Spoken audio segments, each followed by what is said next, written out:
Haleluya, watu wa Mungu, katika jina la Yesu Kristo wa Nazareti hai.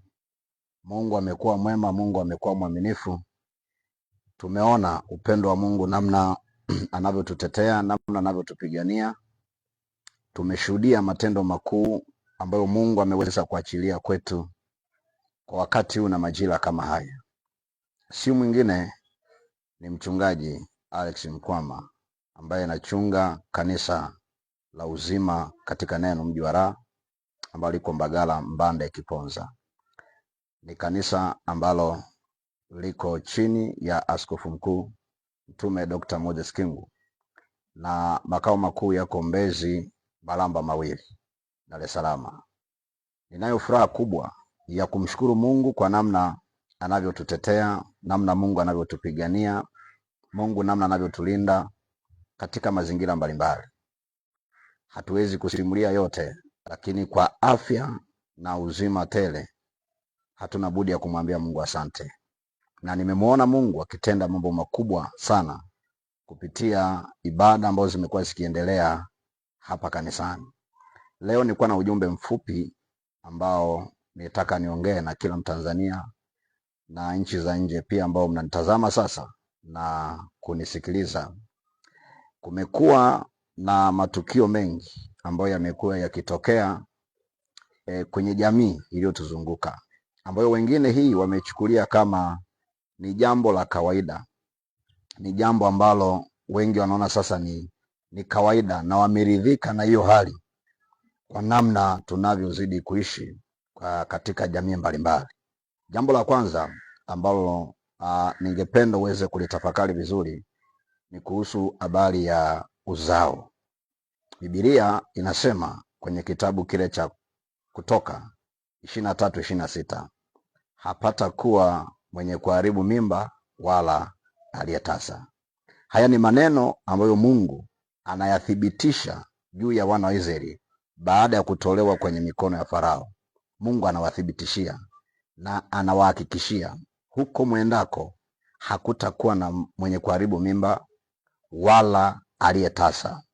Manake itimisi kwamba inaonyesha huko alikotoka wana wa Israeli wakiwa wako utumwani, hiyo roho ilikuwepo ya watu ambao walikuwa wanapata mimba wa mama na mimba zinaharibika, na wengi walikuwa tasa pia. Lakini Mungu hapa anathibitishia kwamba maadamu mmetolewa kwenye mikono ya Farao, mnaenda kwenye nchi ya ahadi, hakutakuwepo mwenye kuharibu mimba wala aliyetasa. Tumezungukwa na jamii kubwa, hasa kwenye nyakati hizi tulizonazo leo. Kumekuwa na hiyo roho ambayo inatenda kazi kwa mama au kwa wanawake wanapokuwa wanapata mimba, lakini mimba zinaharibika. Hii ni roho ambayo inatakiwa ishughulikiwe, wala si roho ya kusema uchukulie kawaida tu, kwa sababu Biblia inakataa ya kwamba hakutakuwa mwenye kuharibu mimba, kuonyesha kwamba kuna anayeharibu mimba. Mungu anapokuwa anaachilia neema ya mama kupata ujauzito, kusudi lake sio mimba iharibike. Kusudi lake ni kwamba mimba ikue, ifike miezi ile tarajiwa 9 na ajifungue mtoto na awe salama. Lakini leo kuna hiyo roho ya kuharibu mimba. Na huu uzao pia umekuwa na changamoto nyingi hata hospitalini pia. Mtu akipata mimba anakuwa anawaza itakuwaje. Operation zimekuwa nje. Kienda tu imesumbua kidogo, utaambiwa ufanywe operation, kisu kianze kutembea tumboni. Sasa hii hali sio ya kuchukulia kawaida. Kuna vitu ambavyo vinatokea kutokana na mazingira, lakini 99% ni kwa sababu kuna roho ambayo inatenda kazi, na hiyo roho sio ya Mungu, na ni lazima hiyo roho ishughulikiwe. Siku ya kesho Jumapili tutaenda kushughulika na hiyo roho ya kuharibu mimba, watu ambao wanapata mimba na mimba zinaharibika. Tutashughulika na hiyo roho kuhakikisha kila anayepata mimba haitaharibika. Tunamwamini Mungu aliyesema kwa neno lake, na yeye ndiye anayesema ninaliangalia neno langu ili nipate kutimiza. Na tunaamini kila mmoja ataenda kutembea kwenye ahadi na uthibitisho ambao Mungu aliwathibitishia wana wa Israeli. Na kila ambacho Mungu alisema juu ya wana wa Israeli ndicho kilichotendeka. Hakuna ambaye mimba yake iliweza kuharibika, kwa sababu waliamini ile ahadi na wakatembea nayo. Kwa hiyo kesho tutashughulika na hiyo roho. Lakini jambo lingine ni kuzaa mapooza. Tutaenda kushughulika na hiyo roho. Ukisoma kitabu cha Wafalme wa Pili, ile sura ya 2 na ule mstari wa 19 hadi wa 21, utaona watu wa mjini wakamwendea Elisha. Wanasema, huu mji unaoona ni mzuri sana, lakini maji yanazaa mapooza, yanazaa kufa. Elisha alienda kushughulika na chemichemi ambako maji yanatokea, akaongea ya kwamba kuanzia sasa hakutazaliwa tena mapooza wala kufa. Na yale maji kuanzia siku hiyo yakawa ni maji matamu, watu walikufa kupitia yale maji. Sasa hiyo roho pia ipo ndani leo ya jamii iliyotuzunguka, kuzaa mapooza. Unakuta mtu amebeba mimba vizuri, lakini anapoenda kujifungua mara mtoto haeleweki. Eza anakuwa kama zezeta, utaambiwa amekunywa maji ya mzazi. Umezaa kitu ambacho si kile ambacho ulikuwa unatarajia. Ni kwa sababu kuna mpango wa shetani huko hapo. Tumeshuhudia pia katika maeneo mbalimbali, watu wanazaa mpaka kenge, mwingine alizaa mpaka kuku. Yaani binadamu huyu anaanza kuzaa wanyama. Kwa hiyo kuna roho ya kuzaa mapooza. Unazaa kile ambacho sio kwamba Mungu alikuwa amekusudia, bali kuna roho nyuma yake ambayo inapambana na huo uzao. Sikiliza nikwambie, Biblia inasema kwenye kitabu cha Ufunuo 12:4, inasema yule joka alisimama kwenye mlango wa kizazi ili yule mama atakapozaa amle yule mtoto. Kuna kuzaa mapooza. Watu wengi wanabeba mimba ikiwa na miezi 9 na mtoto anacheza tumboni, lakini siku ya kwenda kujifungua anaambiwa amejifungua mtoto na ashakuwa maiti tayari. Hiyo ni roho ya kuzaa mapooza. Sasa kesho Jumapili tutashughulika na hiyo roho, kuhakikisha kila mtu aliyebeba mimba atazaa mtoto aliye kamili kama neno la Mungu linavyosema, na tutasimama kwa ahadi za Mungu. Maandiko yanasema, ndivyo itakavyokuwa neno nitakalolituma, halitanirudia bure, bali litatimiza mapenzi yangu, kwenye kitabu kile cha Isaya 55. Kwa hiyo ninaamini kesho Jumapili tutashughulika na hiyo roho. Jambo la kwanza, hawa mama wanaobeba ujauzito, hakuna kuharibika ujauzito. Jambo la pili, hakuna kuzaa mapoza, hakuna kuzaa kitu kilichokufa, kwa sababu Mungu ndiye anayesema, mimi niletaye mtoto karibu na kuzaa nisizalishe, anasema katika Isaya 66 ndio mstari wa 19. Kwa hiyo ninaamini tutashughulikia na hiyo roho. Lakini jambo la pili ni kuhusu watoto tulionao. Biblia inasema kwenye kitabu kile cha Mathayo ile sura ya 15 na ule mstari wa 10, ile sura 15 mstari wa 13, Yesu akawaambia, kila pando asilolipanda Baba yetu wa mbinguni lazima ling'olewe. Hayo ni maneno Yesu anasema. Ninaongelea habari ya watoto waliozaliwa wakapandiwa mbegu mbaya. Na maandiko pia anasema ya kwamba mtu mmoja alikuwa na shamba, alipolala usingizi, adui akaja akapanda magugu katika roho. Maana yake lile shamba lilitakiwa liwe na ngano na sio magugu, lakini adui akaja akapanda magugu. Leo tumekuwa na matokeo mabaya kwa watoto.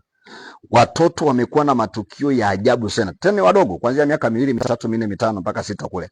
Matukio yamekuwa ni ya ajabu sana.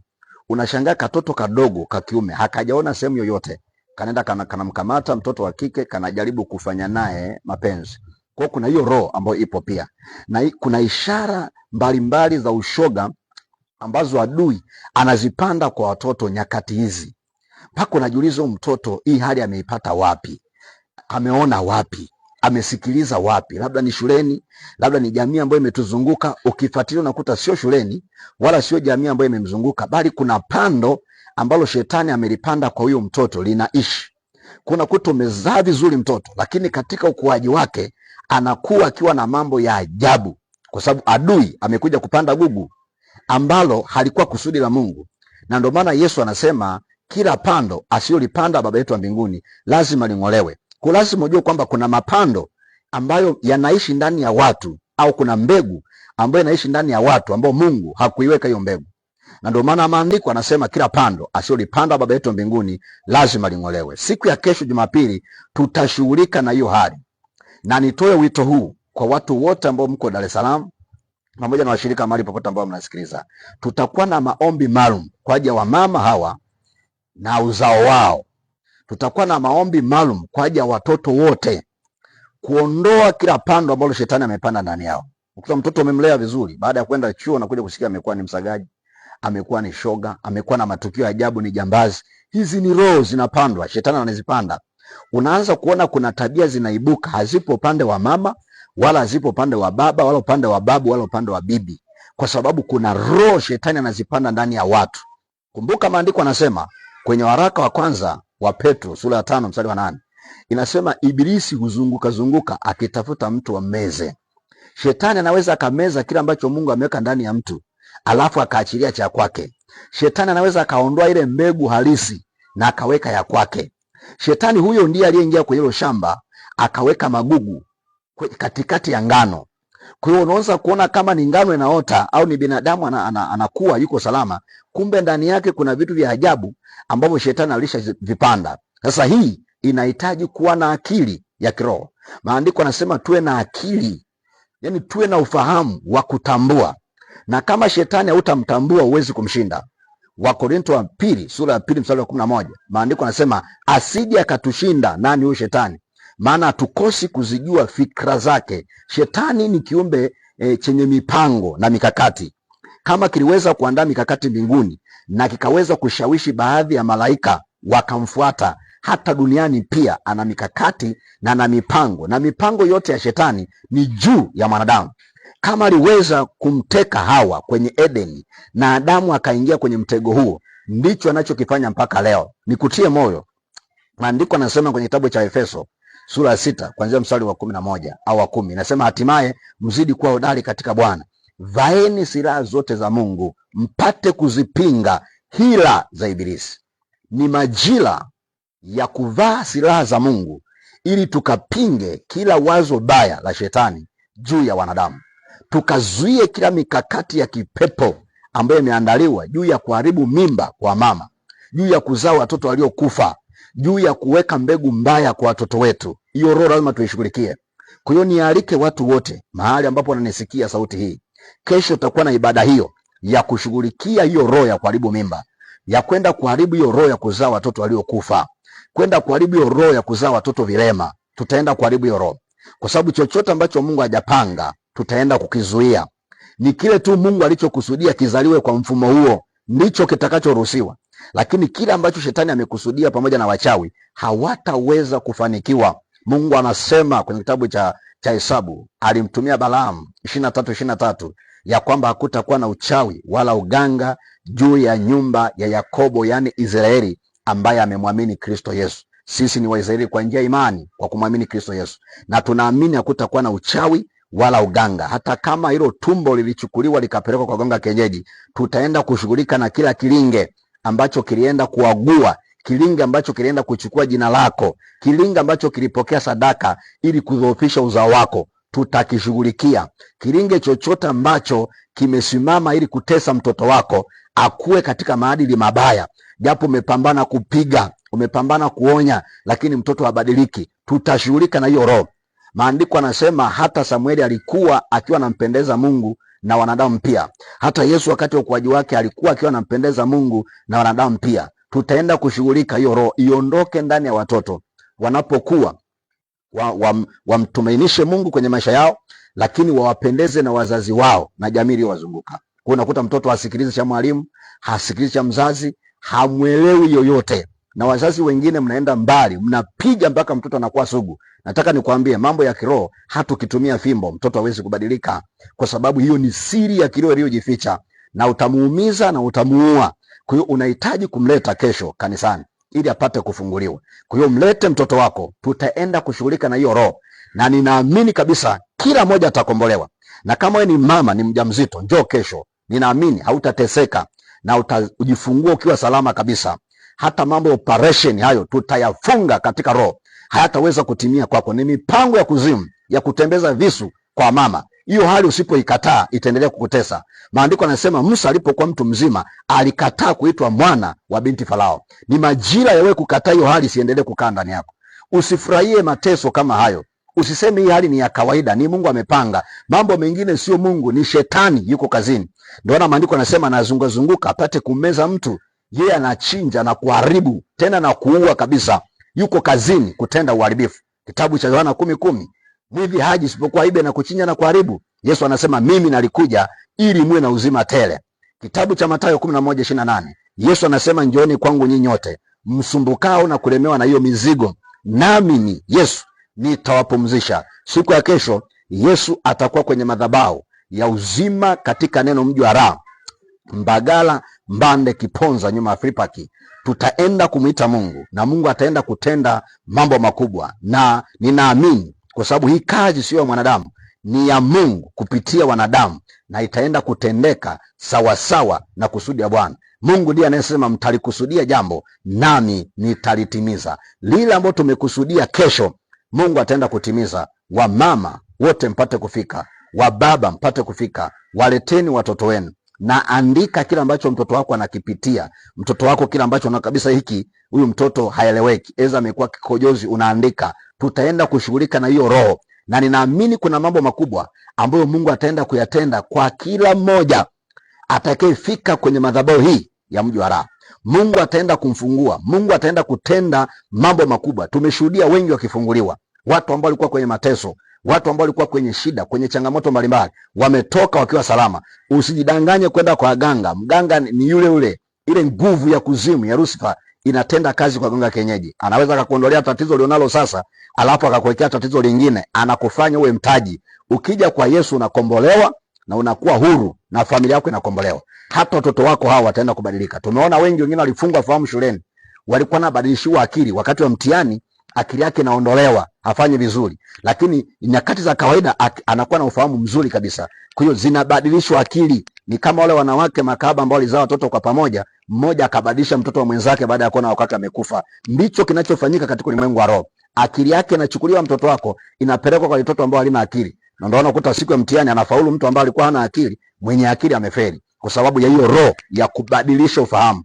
Tutaenda kushughulika. Watoto wote kama maandiko yanavyosema, hawatakuwa mkia, watakuwa kichwa, watakuwa na ufahamu. Na kwa sababu tumeombea wengi na wamepona na wamekuwa salama, hata siku ya kesho inawezekana wao ambao tafika kwenye madhabahu ya uzima katika Neno Mji wa Raha, ambayo inaongozwa na mchungaji Alex Mkwama, ambaye ni mimi naongea na wewe. Nikukaribishe sana. Lakini kwa wewe ambao unasema uko mbali na mtoto wako anapitia changamoto kama hizo, na ni mjamzito pia huko uliko, chukua mawasiliano haya, tuwasiliane. Utanitajia jina la mwanao, hauhitaji kulipa gharama yoyote. Mungu anasema tumepewa bure, tunatoa bure. Sisi sio wale watumishi feki ambao wanasema maombi mpaka utoe pesa. Maandiko anasema kwenye kitabu cha Mathayo 18, mmepewa bure, toeni bure. Kila ambacho Mungu ameweka ndani yangu na kitoa bure, kwa sababu mtendaji mkuu ni Mungu. Na hiki kitu mimi sikukinunua kwa fedha, ni kipawa na karama ambazo Mungu aliweka ndani yangu bila fedha. Ni kwa kumwamini Kristo Yesu, akaachilia karama ndani yangu ya kuwafungua wengine na kuwatoa katika nguvu za giza. Anasema mtaweka mikono juu yao nao watapata afya. Huko huko uliko Mungu atakufungua na utakuwa salama. Chukua mawasiliano haya tuweze kuwasiliana na tushughulike na hiyo hali ya mwanao, hiyo hali ulionayo binafsi, ili uweze kuwa salama. La sivyo utaendelea kuteswa na kuhangaika na maisha yako yataendelea kuwa duni. Namba ya simu ni 0619812000, 0619812000. Lakini kwa wale ambao wako mikoani, naelewa huko mitandao ya Voda ndio inayotawala, 0760657377, 0760657377. Piga kuanzia sasa. Baada ya kumaliza kipindi hiki, eleza changamoto ya mwanao, eleza changamoto ulionayo. Kama ni mjamzito, tutaomba. Hata kama ulikuwa unakuteswa na kusumbua, utashangaa Mungu anakufungua na utathibitisha we mwenyewe huko uliko ya kwamba kweli nimeshuhudia, nimepona na nimekuwa salama. Na nikukaribishe pia kwenye ukurasa wetu pia wa mtandao wa YouTube, Mji wa Raha TV. Ingia YouTube, Mji wa Raha TV, utakuta kule ibada zinaendelea na masomo mbalimbali na maombi na maombezi pia yanaendelea. Na Mungu aendelee kuinua maisha yako. Ibada ya kesho Jumapili inaanza saa 1 kamili asubuhi. Saa 6 kamili mchana tunakuwa tushamaliza kabisa na kila mtu anaendelea na shughuli zake mbalimbali za kijamii. Kwa hiyo 1 kamili tunaanza. Kwa wambo uko Ubungo, uko Manzese, uko Kinondoni, Tegeta, panda gari lolote ambalo linaelekea Mbagala. Ukifika Mbagala unashuka, unachukua gari ambalo linaelekea Mbande au Kisewe, unashuka Kiponza. Upande huo ulioshukia nyuma hizo frame ndipo kanisa lilipo. Utasikia vyombo vinaendelea. Lakini kwa wale ambao mmetokea Chanika, panda gari ambalo linaelekea Mbagala, shuka Kiponza, vuka Kwa maelezo hayo ya awali, kuna frame ziko mbele ya barabara, nyuma hiyo frame ndipo kanisa lilipo, na ninaamini kuna mambo makubwa Mungu ataenda kupigania. Ni wewe kuja kanisani. Hatuhitaji kutozwa wala kuwatoza kwa kile ambacho Mungu anaenda kutenda. Yesu alitufia bure pale msalabani, alifanyika kuwa fidia ya wengi. Kwa hata sisi Mungu ametupa hiyo karama kwa ajili ya watu wengi ili wapate kufunguliwa. Nikukaribishe sana mama, nikukaribishe na baba, kijana, walete hao watoto wote. Andika changamoto ya mtoto wako alionayo, ilete pale kanisani. Na nyinyi washirika ambao mnanitazama sasa wa hapa mji wa Raha, andika changamoto ya mwanao ni ipi ambayo inamsumbua au inakusumbua muda mrefu. Umejitahidi kupambana kupeleka kwa walimu, lakini bado hiyo changamoto ipo. Andika hiyo changamoto, tutaenda kuishughulikia, kwa sababu Mungu anasema njoni nikumbushe na tuojiane. Eleza mambo yako uweze kupata haki yako. Haki haiwezi kuja bila kumwambia Mungu changamoto ulionayo. Alimwambia Bartimayo, wataka nikufanyie nini? Akasema nataka nipate kuona. Hata leo Mungu anakuuliza, we mama, unataka Mungu akufanyie nini? Mwanao nataka atendewe nini? Andika kile ambacho nataka Mungu akufanyie, na Mungu ataenda kutenda sawasawa na kile ambacho umehitaji ndani ya moyo wako. Ibada zingine siku ya Jumatano tunakuwa na ibada kuanzia saa 9 alasiri mpaka saa 12 jioni, na Ijumaa muda huo kuanzia saa 9 mpaka saa 12 jioni. Mungu akubariki sana. Kwa mawasiliano hayo tuwasiliane, na muda wote piga simu, tuko free kabisa, na hata mamchungaji hana shida kabisa.